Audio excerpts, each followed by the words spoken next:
Patience truly is an essential act of worship. By remaining patient and steadfast in our faith in Allah, we can all learn to become better Muslims in our journey towards becoming better believers. Assalamu alaikum wa rahmatullahi wa barakatuh. Today I, Ihsan, studying in FIQH Islamic School, is going to be telling a story on Prophet Yunus alayhi salam. Prophet Yunus was seemingly an ordinary man who was born and raised amongst the fellow citizens of Nineveh. The booming city of Nineveh had long forgotten the message of Allah and became a city with idol worshipping and sin. Allah decided to send Prophet Yunus as a messenger to guide them to his path, the path of light. Prophet Yunus immediately set out to fulfill his Lord's wish and invited the people to turn to Allah and shun idol worship. But the people of Nineveh rejected Yunus, just as many nations rejected the prophets and messengers before him. Yunus was not deterred. He continued to call them to the worship of Allah. Prophet Yunus wanted to help them and was persistent. He did not give up on his people. Despite their ignorance and harsh words, he continued to warn them of Allah's punishment. Let it happen, the people laughed and informed Yunus that they were not afraid of his empty threats. Prophet Yunus was disheartened. He gave up on his people.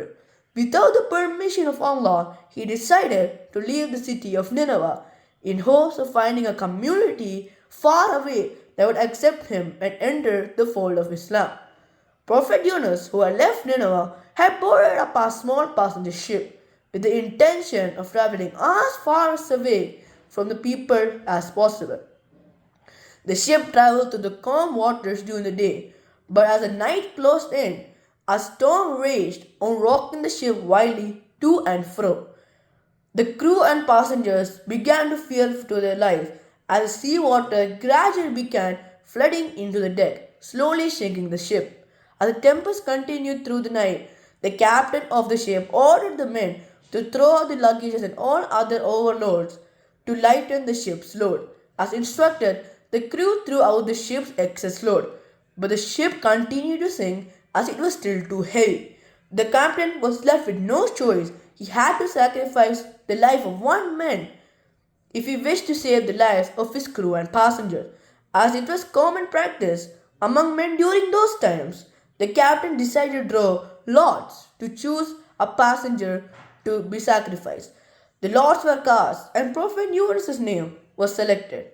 The men knew that Yunus was a young, righteous, honest, and a blessed man. So they refused to throw him out and agreed to draw lots again. So lots were cast and Yunus' name appeared again. The men refused to throw Yunus, saying, "We are not going to get rid of Yunus." So they drew lots for the third time and Yunus' name appeared yet again. So Yunus jumped out of the ship into the dark, angry waves in the middle of the ocean. As Allah commanded, the largest whale in the ocean swallowed Yunus just as he hit the water. Yunus, who was unconscious, awoke to find himself enveloped by sheer darkness. He believed that he was in the grave, but as his senses awakened, he realized that he was not in his grave, but was in fact in the stomach of a large fish. Deep in the stomach of the whale, Prophet Yunus prostrated to Allah and said, "O Allah, I am prostrating to you in a place where no one has prostrated to you before, in the stomach of a fish." He then called out to Allah and repeated it again. The creatures of the deep sea heard the invocation of Yunus and gathered around the whale to join along in the celebrations of the praises of Allah. Allah, the most merciful, was immensely moved by Yunus' repentance. He commanded the whale to spit out his messenger at the nearest shore. The whale obeyed Allah's command and swam to the nearest shore and ejected Yunus. Yunus' body was inflamed as a result of the acids in the whale's stomach. He had no protection against the sun and wind, so Allah commanded a tree to grow over Yunus to provide him with food and shade. Allah forgave and informed him that if it were not for his sincere invocations, Yunus would continue to be in the stomach of the whale till the day of judgment. When Yunus was completely recovered, he traveled back to Nineveh to complete his mission. Upon arriving at his hometown, Yunus was stunned. The entire population of Nineveh had accepted Islam and were awaiting his arrival. Together with his people, Yunus prostrated to his Lord and thanked him for all his blessings. The life and story of Prophet Yunus alayhi salam remain one of the most powerful in helping us understand the notions of patience, vulnerability, and faith. His trials and faith in Allah should stand as an inspiring reminder to us all on how to truly worship Allah alone.